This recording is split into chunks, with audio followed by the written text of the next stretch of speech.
UP BJP में सब कुछ ठीक नहीं चल रहा। क्या 2024 के पहले कोई बड़ा षड्यंत्र, कोई बड़ा खेल यूपी बीजेपी में होने वाला है?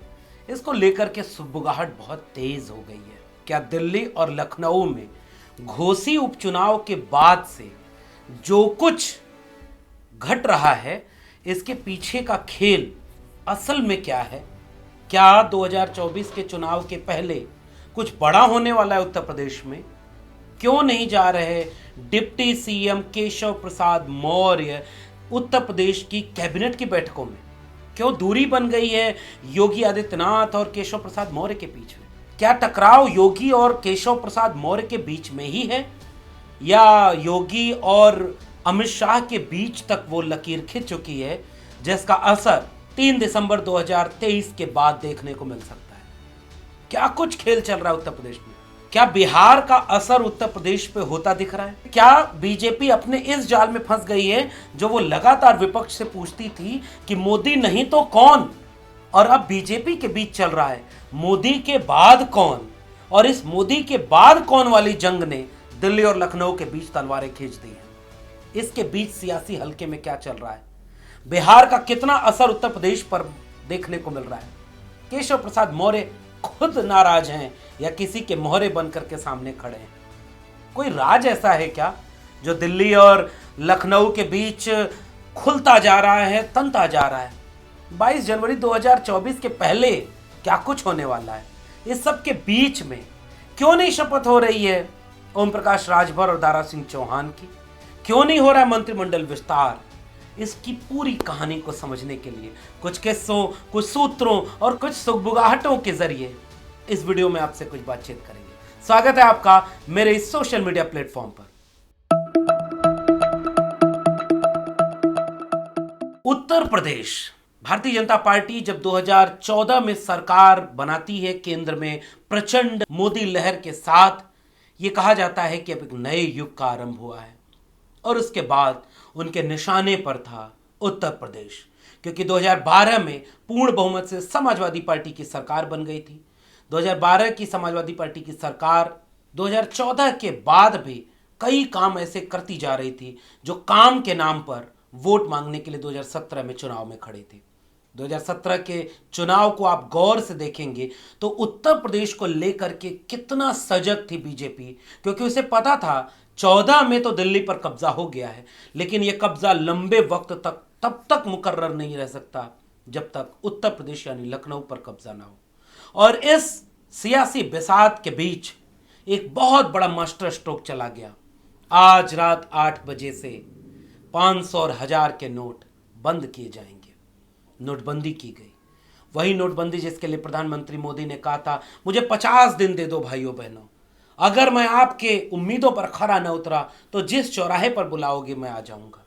नोटबंदी होती है, कांग्रेस सपा का अलायंस भी हारता है, बसपा भी हारती है, और पूर्ण बहुमत से 2017 में उत्तर प्रदेश में भारतीय जनता पार्टी की सरकार बनती है। इसके पीछे की सबसे बड़ी वजह अगर किसी को माना गया तो वो थे केशव प्रसाद मौर्य, क्योंकि केशव प्रसाद मौर्य ओबीसी बिरादरी से आते थे, मौर्य बिरादरी से आते थे, और केशव प्रसाद मौर्य को प्रदेश अध्यक्ष बना करके बीजेपी ने उत्तर प्रदेश में नॉन यादव ओबीसी को जिस मुद्दे पर बरगलाया, जैसे 86 में 56 एसडीएम यादव बन गए, सारा लाभ यादवों ने ले लिया, ऐसे तमाम चीजें, सपा बसपा पर भ्रष्टाचार के आरोप लगाए, परिवारवाद के आरोप लगाए, और इन सब के बीच एक धुरी बनकर के उभरे थे केशव प्रसाद मौर्य।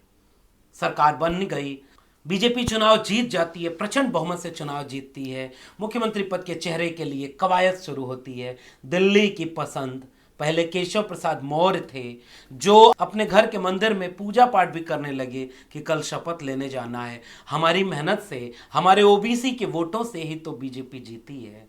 मगर दिल्ली की पसंद थे मनोज सिन्हा, पढ़े लिखे मेरिट वाले, उनका नाम आगे बढ़ाया गया, और इन सब पर भारी पड़ा एक चेहरा जो रिबन का चश्मा पहन करके गोरखपुर से चलकर दिल्ली होते हुए सीधे लखनऊ की गद्दी पर बैठ गया। और उसके बाद सियासत बदल गई, वहां से एक खटपट चल रही थी, और उस खटपट की कुछ कहानी मैंने पिछली वीडियो में आपसे साझा कर ली है। आज किस्सा उसके आगे का, वो जो गांठ पड़ गई थी वो गांठ बरकरार रही। नेम प्लेट हटवाना, स्टूल दे देना, उनके अपने निजी स्टाफ में दखल लखनऊ का यानी योगी आदित्यनाथ का, ये सब कुछ केशव प्रसाद मौर्य को सामान नहीं गुजरता था। फिर भी 22 के चुनाव के पहले 4.5 साल बाद योगी आदित्यनाथ दिल्ली के दबाव में केशव प्रसाद मौर्य के घर जाते हैं, एक सुलह समझौता हो जाता है, फिर 22 का चुनाव होता है और कई कई वजहों से 22 का चुनाव बीजेपी फिर से जीत जाती है। और 22 के बाद क्या हो रहा है पिछले एक साल में, जो कुछ अंदर अंदर घट रहा था। 22 के चुनाव के जीतते ही लखनऊ की गलियों में कुछ नारे उठने लगे, कुछ पोस्टर लगने लगे, मोदी के बाद कौन, मोदी के बाद योगी। और यह बात दिल्ली तक पहुंची। दिल्ली में कुछ लोग जो दिल्ली की कुर्सी तक आने के लिए बहुत मजबूती से रास्ता बनाए, तड़ीपार रहने के बाद भी पूरी शिद्दत से राजनीति की, उनके तमाम तरह की रणनीति से कामयाबी हासिल हुई, उन लोगों को यह लगा कि मोदी के बाद कौन, मोदी के बाद योगी। और इस सब के बीच में कुछ खटपट होनी शुरू हो गई और पहले भी यह नाराजगी चल रही थी। और इस नाराजगी में एक दो घटनाएं ऐसी जिसने इस नाराजगी को और गहरा कर दिया। एक, 2022 के चुनाव में सपा गठबंधन से चुनाव लड़ने वाले ओम प्रकाश राजभर, दारा सिंह चौहान, इन दोनों लोगों की एक रणनीति बनती है। पहले ओम प्रकाश राजभर चले जाते हैं अमित शाह से मिलने, फोटो आती है और ठीक उसी वक्त फोटो आती है जब अमित शाह और मोदी परिवारवाद के खिलाफ क्रूरतम हमला बोल रहे होते हैं और एक तरफ पिता और एक तरफ पुत्र के बीच में अमित शाह की फोटो आती है। समझौता हो जाता है कि आपको हम फिर से वापस ले लेंगे, लेकिन लखनऊ भूला नहीं था। योगी आदित्यनाथ को पता था कि ओम प्रकाश राजभर ने जितनी गालियां दी हैं, जितना भला बुरा कहा है, वो नारा आपको याद है, चल सन्यासी मंदिर में घंटा बजवाएंगे, ये मुझे लगता है कि दिल से माफ नहीं किया योगी आदित्यनाथ ने, वो याद रहा उन्हें। तो जब दिल्ली से ये समझौता हुआ कि इनको मंत्रिमंडल में शामिल किया जाए, लखनऊ ने एक इम्तिहान रख दिया। तिकड़म और आगे बढ़ती है। ओम प्रकाश राजभर को जिम्मेदारी दी गई कि जाओ एक और ओबीसी नेता को तोड़ कर ले आओ, क्योंकि उधर बिहार में सामाजिक न्याय की पूरी लड़ाई मजबूत होती जा रही थी, इसलिए ओबीसी को और गोलबंद करना है। और दूसरी तरफ लखनऊ की कुर्सी पर बैठे अजय सिंह बिष्ट यानी योगी आदित्यनाथ लगातार अपनी बिरादरी और सवर्ण वर्चस्व के पूरी रणनीति पर काम करते नजर आ रहे थे। पूरे प्रदेश में सबसे बड़े बड़े शासन प्रशासन के पद हों, सबसे बड़े बड़े ठेके दिए जा रहे हों, सबसे मजबूती से जिन माफियाओं के साथ खड़े हो रहे हों, मिट्टी में किसी और को मिला रहे हों और किसको बचा रहे हों, यह राजनीति सबको समझ में आने लगी थी। लखनऊ और आसपास के ओबीसी नेताओं को भी और दिल्ली को भी कि अगर एक व्यक्ति उत्तर प्रदेश में अपनी जड़ें इतनी मजबूत कर लेता है कि मोदी के बाद कौन, इस सवाल के जवाब तक अपना विकल्प पेश करने लगे, उसके पहले खेल होना लाजिम था और वो खेल इस समय चल रहा है। तो वह जो नाराजगी ओबीसी के बीच थी, इसको हवा देने की दो वजह हैं। एक तो बिहार में पूरी की पूरी पॉलिटिक्स, सोशल जस्टिस की पॉलिटिक्स, सोशलिज्म की पॉलिटिक्स, अखिलेश यादव का लगातार सोशल जस्टिस के मुद्दों पर हमलावर होना, चाहे वो रामचरितमानस का शूद्र प्रकरण था जिसमें अखिलेश यादव ने सदन में खड़ा होकर कहा कि मुख्यमंत्री बताएं कि शूद्र कौन है और अगर ये शूद्र ढाल न बने तो आप कभी सत्ता में नहीं आएंगे। यह जो वाक्य था, यह भारी पड़ता दिख रहा था। दूसरी तरफ मायावती जी लगातार जाति जनगणना जैसे मुद्दों पर तेवर अपना सख्त करती जा रही थी। अखिलेश यादव अपने प्रशिक्षण शिविरों का विषय सामाजिक न्याय और जाति जनगणना रख चुके थे। स्वामी प्रसाद मौर्य उनके साथ एक वैचारिक तेवर के साथ खड़े थे। अखिलेश यादव लगातार हजारों साल के अन्याय का हिसाब करने की बात और हिस्सेदारी की बात करने लगे थे। इन सब का दबाव बीजेपी की दिल्ली महसूस कर रही थी कि यूपी में एक तरफ तो लखनऊ के दबाव में सवर्ण वर्चस्व फिर से हावी होता जा रहा है, मुख्यमंत्री की जात बिरादरी के लोग तेजी से शासन प्रशासन सरकार से लेकर बिजनेस व्यापार में मजबूत होते जा रहे हैं, वहीं दूसरी तरफ पूरे देश में सामाजिक न्याय की राजनीति मजबूत हो रही है। राहुल गांधी ने सदन में खड़ा होकर पूछ दिया, बताओ कितने ओबीसी आपके कैबिनेट सेक्रेटरी हैं। इस दबाव के बीच यह समीकरण पिछले 6 महीने से बनने लगा था जब ओम प्रकाश राजभर को इम्तिहान के रूप में यह कहा गया कि जाओ एक और ओबीसी नेता को तोड़ कर ले आओ, तो वो कामयाब हो गए दारा सिंह चौहान को तोड़ कर लाने में। वही दारा सिंह चौहान जो 2022 के चुनाव में समाजवादी पार्टी के टिकट पर चुनाव लड़ चुके थे और जीत चुके थे। मंत्री बनने का प्रलोभन मिला, ओम प्रकाश राजभर को इम्तिहान मिला कि घोसी में उपचुनाव होगा, जाओ घोसी जीत कर आओ, कैबिनेट की शपथ लो। इम्तिहान के लिए सारे अभ्यर्थी लग गए। घोसी में पूरी की पूरी कैबिनेट उतार दी गई। पहले तो लगा कि लखनऊ नहीं चाहता घोसी जीते, मगर दिल्ली का दबाव इतना सख्त हुआ कि लखनऊ को अपना पूरा का पूरा कैबिनेट, मंत्री, विधायक, पूरा अमला उतार देना पड़ा। शासन प्रशासन तक को लगा देना पड़ा कि जैसे रामपुर में किया वैसे घोसी में करो। फिर भी एक तरफा जीत होती है समाजवादी पार्टी के प्रत्याशी की, एक साथ निपटा दिए गए। दारा सिंह चौहान, ओम प्रकाश राजभर, केशव प्रसाद मौर्य, सबको किनारे लगा दिया गया और लखनऊ दिल्ली को यह बात समझाने में कामयाब हो गया कि ये ओबीसी लोग अब नहीं जिता पाएंगे। इस अध्याय से यह लड़ाई और मजबूत होती चली गई। जो शपथ होनी थी घोसी उपचुनाव के बाद, वह शपथ टल गई और टलते टलते टलते टलती ही चली जा रही। इस बीच में खबर आती है कि केशव प्रसाद मौर्य अब खासे नाराज दिख रहे हैं। अयोध्या में पहली कैबिनेट की बैठक होती है। केशव प्रसाद मौर्य उप मुख्यमंत्री होने के बावजूद उस बैठक में नहीं शामिल होते। कंगना रनौत की फिल्म का प्रमोशन होता है, पूरी कैबिनेट जाकर के इवेंट की तरफ फिल्म देखने बैठती है।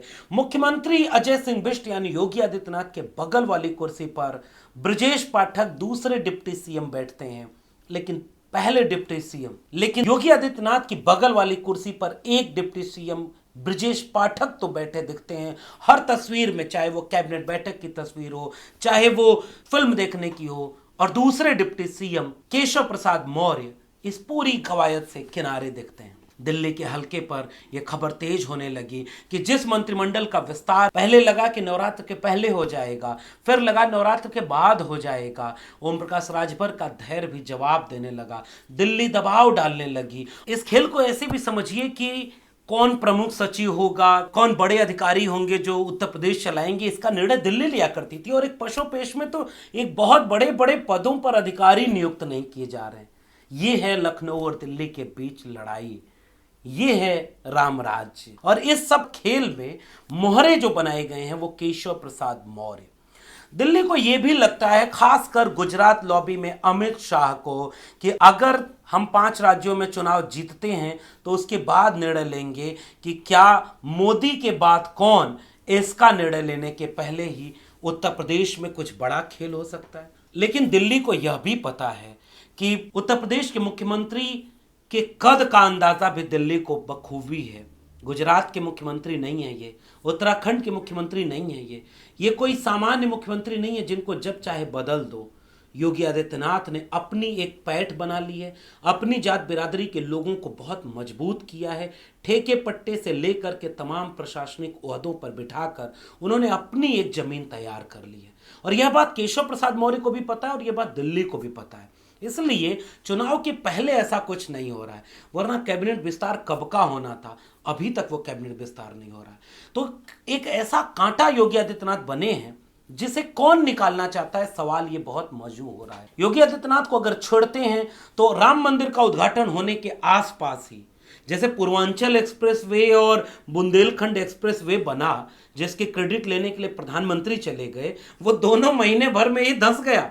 और आज भी कोई भी जाता है इन एक्सप्रेसवे पर तो उसका समझ में आता है कि निहायत घटिया काम हुआ है। यूं ही नहीं अखिलेश यादव अपने एक्सप्रेसवे की तारीफ करते हैं, आज भी वो एक शिद्दत से खड़ा है। तो कुछ ऐसा नहीं कि कुछ अधिकारी फंसते जा रहे हैं, और योगी आदित्यनाथ को सीधे निशाने पर लेने की बजाय दिल्ली अब कुछ दूसरे रास्ते अख्तियार कर रही है योगी आदित्यनाथ को कंट्रोल करने के लिए, क्योंकि वो हिंदुत्व के एक ऐसे चेहरे बन गए हैं जो कल तक तो बहुत फायदे में थे। उन्होंने हिंदुत्व के नाम पर गोलबंद किया, पूरा का पूरा वस्त्र उनका, भाषा उनकी, तेवर उनका हिंदुत्व के लिए फिट बैठता है। तो तमाम लोगों को किनारे लगा करके उनको मुख्यमंत्री तो बना दिया गया, देश भर में प्रचार में बुलाया जाता है। तो अब जब उनकी अपनी छवि बन गई तो वही छवि दिल्ली को परेशान कर रही है, वही छवि उन लोगों को परेशान कर रही है जो ऑप्शन में थे मोदी के बाद कौन। उसमें सबसे पहला ऑप्शन अगर योगी आदित्यनाथ बन गए तो दिल्ली में बैठे लोगों का क्या होगा कि हमारा नंबर उसके बाद आएगा भी कि नहीं आएगा। तो पूरे गाजे बाजे के साथ जिस चेहरे को लॉन्च किया गया था, अब वो चेहरा एक चुनौती बन चुका है। गुजरात की तरह तो बदल नहीं सकते, यहां पर दूसरी तरह का माहौल है। केशव प्रसाद मौर्य को आगे किया गया है और ओबीसी समाज के लोगों के साथ तो यही होता रहा है। भूले ना हो आप कल्याण सिंह को, भूले न हो आप उमा भारती को, भूले न हो आप विनय कटियार को, तो इस बात को आप बखूबी समझ सकते हैं कि केशव प्रसाद मौर्य, ओम प्रकाश राजभर, दारा सिंह चौहान के साथ इस समय जो उत्तर प्रदेश में हो रहा है ये कोई नया नहीं है बीजेपी की राजनीति के लिहाज से। और इस समय केशव प्रसाद मौर्य को दिल्ली आगे करके उस तीर को चलना चाहती है और बहुत संभल संभल के चलना चाहती है, क्योंकि आसान नहीं है।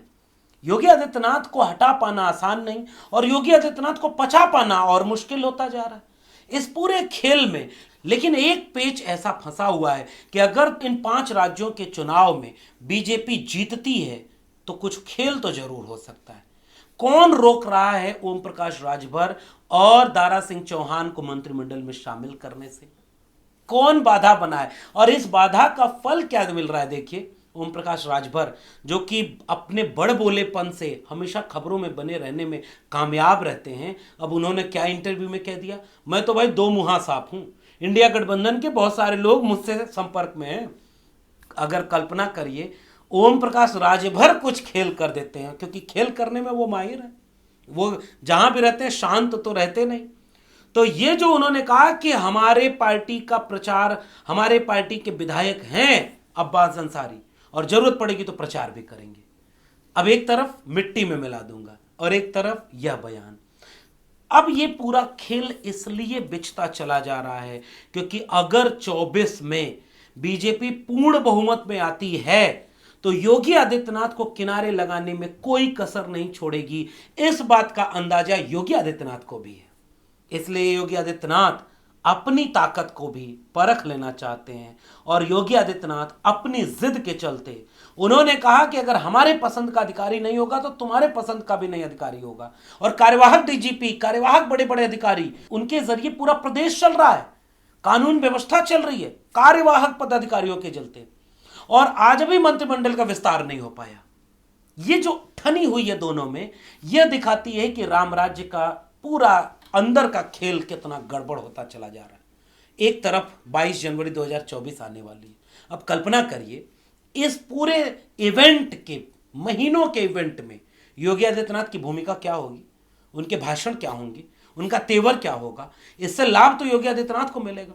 इसलिए बीजेपी का एक धड़ा शायद यह भी कोशिश कर रहा होगा कि 22 जनवरी 2024 के पहले कुछ हो सकता है क्या, 3 दिसंबर के बाद जब कुछ राज्यों के चुनाव परिणाम आ जाए, और अगर इन राज्यों के चुनाव परिणाम बीजेपी के पक्ष में जाते हैं तो मान के चलिए 3 दिसंबर और 22 जनवरी के बीच उत्तर प्रदेश में कुछ बड़ा होने वाला है। अगर ये परिणाम बीजेपी के खिलाफ भी जाते हैं तो भी कुछ न कुछ सुगबुगाहट होगी। और लेकिन एक चीज जहां बीजेपी अभी भी कैलकुलेट कर रही है कि 2024 में उत्तर प्रदेश में बीजेपी को नुकसान न होने पाए। लेकिन दूसरी तरफ आप देखिए बिहार जाति जनगणना करा रहा है, बिहार ने यह कह दिया कि 63% ओबीसी समुदाय के लोग हैं। नीतीश कुमार ने आरक्षण बढ़ा दिया। बिहार की आरजेडी और जेडीयू की सरकार कमाल कर रही है। तो ये जो ओम प्रकाश, दारा सिंह चौहान, केशव प्रसाद मौर्य के साथ, संजय निषाद के साथ, अनुप्रिया पटेल के साथ दिल्ली की लॉबी एक दबाव लखनऊ पर यह भी बनाने में कामयाब होती नजर आ रही है, जिसकी जितनी संख्या भारी उसकी उतनी हिस्सेदारी। तो हिस्सेदारी भले ना दो, इस दबाव के जरिए लखनऊ पर यह दबाव डाल सकें कि कैबिनेट में जगह तो दो, हमारी भी तो सुनी जाए। दिल्ली को जो काम करने का पैटर्न था वो जब लखनऊ ने अपना लिया तो दिल्ली को बुरा लगने लगा। कट्टर हिंदुत्व की छवि जो गुजरात से चलकर दिल्ली पहुंची थी, जब उत्तर प्रदेश में एक नया रूप वो देखने को मिला तो मोदी के बाद कौन इस सवाल के विकल्प वाले बेचैन हो उठे। तो वह चीज कैसे काम करती है, उसकी काट के लिए कैसे ओबीसी नेताओं को आज भी इस्तेमाल किया जा रहा है, इस पूरे खेल में पेच यहीं पर फंसा हुआ है। लाभ हानि का गुड़ागड़ित चल रहा है। अंदर अंदर सब एक दूसरे की फाइलें खोल रहे होंगे, सब एक दूसरे के सामने बिसात बिछा रहे होंगे, और दोनों खेमे अपने अपने मुहरों को लगातार आगे करते जा रहे हैं। दिल्ली का वह खेमा जो मोदी के बाद मैं सोचता था, वो लखनऊ को निपटाने में लगा हुआ है। और लखनऊ की कुर्सी पर बैठा वह विकल्प जो मोदी के बाद मैं समझता है, वह भी अपनी सियासी बिसात को तेज कर रहा है। अपने हट के सामने नहीं कैबिनेट विस्तार होगा तो नहीं होगा, नहीं डीजीपी परमानेंट बनेंगे तो नहीं बनेंगे, वो अपनी जिद पर कायम है।